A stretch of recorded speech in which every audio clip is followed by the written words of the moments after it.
UP चुनाव में गढ़ की लड़ाई शुरू हो गई है। गढ़ यानी कि गढ़ मुक्तेश्वर में कल सीएम योगी और ओवैसी दोनों पहुंचे। गढ़ मुक्तेश्वर को मिनी हरिद्वार भी कहा जाता है। यहां पर 3 वोट बैंक है, मुस्लिम, जाटव और जाट गुज्जर।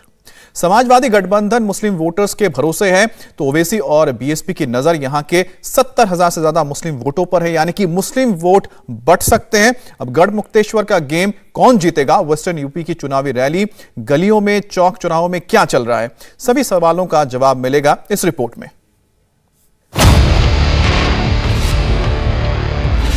यूपी में नया पोस्टर चला है, मुस्लिम मोहल्लों में हल्ला है।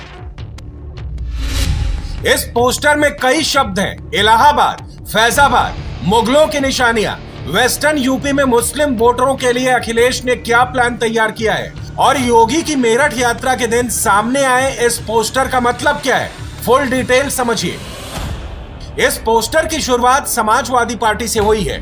अखिलेश ने अपने कैंडिडेट्स को टिकट देने का ऐलान किया। समाजवादी पार्टी के लेटर हेड पर 2 नाम लिखे गए, इलाहाबाद और फैजाबाद। ये 2 नाम संयोग हैं या 80-20 का प्रयोग है? ऐसा लगता है मुस्लिम वोटों की लड़ाई नेक्स्ट लेवल पर पहुंच गई है। इस समय इलाहाबाद का नाम प्रयागराज है और फैजाबाद का नया नाम अयोध्या है। दोनों लोकेशन के नाम बदले 3 साल से ज्यादा का टाइम बीत चुका है, लेकिन समाजवादी पार्टी क्या जानबूझकर पुराने नामों पर अटकी हुई है? अखिलेश यादव इन नामों से मुस्लिम वोटरों को क्या मैसेज भेज रहे हैं? फिलहाल इलाहाबाद और फैजाबाद के नाम पर 20% वाला कार्ड चल निकला है। बीजेपी इसे अलग ट्विस्ट देती है। दावा है कि अखिलेश और जयंत की जोड़ी प्रयागराज और अयोध्या का नाम बदलना चाहती है। क्रांतिकारियों का सम्मान किया, शहीद स्मारकों का पुनरुद्धार किया। जो पैसा पहले कब्रिस्तान की बाउंड्री वाल पर खर्च हो रहा था, वह पैसा हमने तीर्थों के विकास पर खर्च किया। ये फर्क साफ है, आपको भी एहसास हो रहा होगा। एक सरकार दंगाइयों का सम्मान करती है, आतंकवादियों का सम्मान करती है, किसानों पर गोली चलाती है, युवाओं के जीवन के साथ खिलवाड़ करती है, बेटियों की सुरक्षा के साथ खिलवाड़ करती है और गरीबों को मिलने वाली योजनाओं पर डकैती डलवाने का काम भी करती है। भारतीय जनता पार्टी अभी भी पुराने ही मुद्दे उठा रही है, उनके नेता पुराने ही सवाल उठा रहे हैं। कम से कम भारतीय जनता पार्टी को इस समय आगे कैसे बढ़ें, जहां बड़े पैमाने पे बेरोजगार हैं। आप देखिए क्या हुआ है बिहार में, क्या हुआ है अयोध्या प्रयागराज में, कितने बड़े पैमाने पे नौजवान बाहर निकल करके आए। किसकी जिम्मेदारी थी परीक्षा को सही ढंग से कराना? फर्स्ट फेज की सीटों पर प्रचार के लिए सीएम योगी आदित्यनाथ मेरठ के हस्तिनापुर पहुंचे। हस्तिनापुर का पॉलिटिकल रिकॉर्ड भी जबरदस्त है। कहा जाता है यहां जिस पार्टी का कैंडिडेट एमएलए बनता है, यूपी में उसी पार्टी की सरकार बनती है।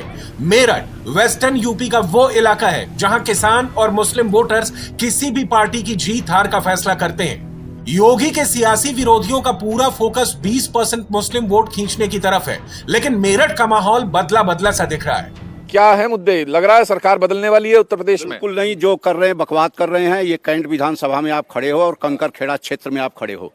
आप अंदर के मोहल्लों में जब जाओगे, मुस्लिम समुदाय के लोग भी बाबा जी के साथ हैं।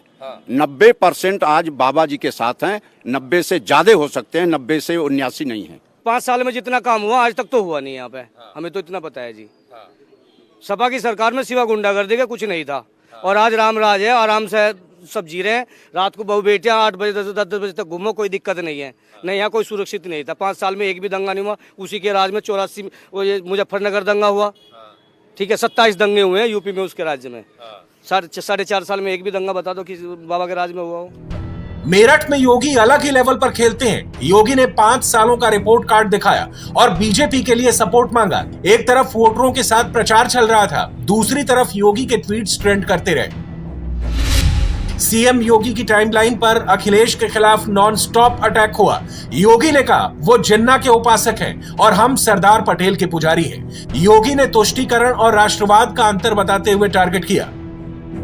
योगी ने एक के बाद एक कई ट्वीट किए। राम मंदिर, कांवड़िया और मेरठ दंगों के मुद्दे पर बीजेपी और समाजवादी सरकार का डिफरेंस समझाया और वेस्टर्न यूपी के फर्स्ट फेज में ये सब चुनावी मुद्दा बन गया है और समाजवादी गठबंधन डिफेंसिव मोड में दिख रहा है। ये सिर्फ ध्रुवीकरण पैदा करना चाहते हैं। जातिगत आधार पर ध्रुवीकरण हो, धार्मिक आधार पर उन्माद फैले, ये उनकी रणनीति है। उनके दिल में कोई हमारे लिए कोई खास जगह नहीं। और मैं तो कह रहा हूं, मुझे आप खुश करके अपील करके क्या हासिल कर रहे हो? हमारे मुद्दों पे आप देखिए, ध्यान दीजिए, किसानों के साथ न्याय कीजिए। लखीमपुर की घटना भी ताजी है, मंत्री जी अभी भी मंत्री बने बैठे हैं और किसानों को गिरफ्तार किया जा रहा है, मुकदमे वापस नहीं लिए गए, एमएसपी के लिए कोई कमेटी नहीं बन पाई। इन इश्यूज पे आप जवाब दीजिए। एक पैंतरा फेंक रहे हैं, लोगों को कंफ्यूज करना चाह रहे हैं कि जो उनका विरोध गांव-गांव में हो रहा है किसी तरह वो ठंडा पड़े। वेस्टर्न यूपी के जाटलैंड में समाजवादी गठबंधन की मुश्किलों को समझिए। यहां सबसे बड़ी सियासी जंग हो रही है। इस इलाके के सियासी समीकरण में जाट और मुस्लिम वोटर अहम है। जाट वोटर 17%, मुस्लिम 30%, एससी 18% और ओबीसी 22% है। समाजवादी गठबंधन को जाट और मुस्लिम वोट बैंक पर भरोसा है। फर्स्ट फेज में 20% वाली लड़ाई है, इसलिए सबको मुस्लिम वोट बैंक की याद आई है। लेकिन मुजफ्फरनगर दंगों के बाद से वेस्ट यूपी की पॉलिटिकल पिक्चर में जाट और मुस्लिम अलग हो गए हैं। जाटलैंड में बीजेपी का स्ट्राइक रेट देखिए। 2012 के चुनाव में बीजेपी को 38 सीटें मिली, लेकिन 2017 के इलेक्शन में ये सीटें करीब 3 गुना बढ़कर 109 तक पहुंच गई।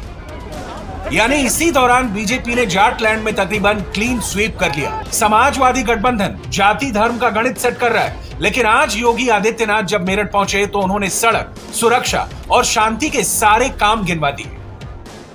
आप सोच सकते हैं, आज आप यहां से हस्तिनापुर से दिल्ली की दूरी मात्र और मात्र 1.5 घंटे में पूरी कर सकते हैं। पिछली सरकार के समय इस दूरी को तय करने में 5 से 6 घंटे लगते थे। 12 लेन का एक्सप्रेसवे दिल्ली मेरठ के बीच बना दिया है मोदी सरकार ने, डबल इंजन की भारतीय जनता पार्टी की सरकार ने। देश का पहला रैपिड रेल दिल्ली मेरठ के बीच में बन रहा है। 30,000 करोड़ रुपए खर्च हो रहे हैं। इंडिया टीवी हर वक्त हर जगह डाउनलोड करने के लिए सर्च करें India TV news Google play store या ऐप स्टोर पर।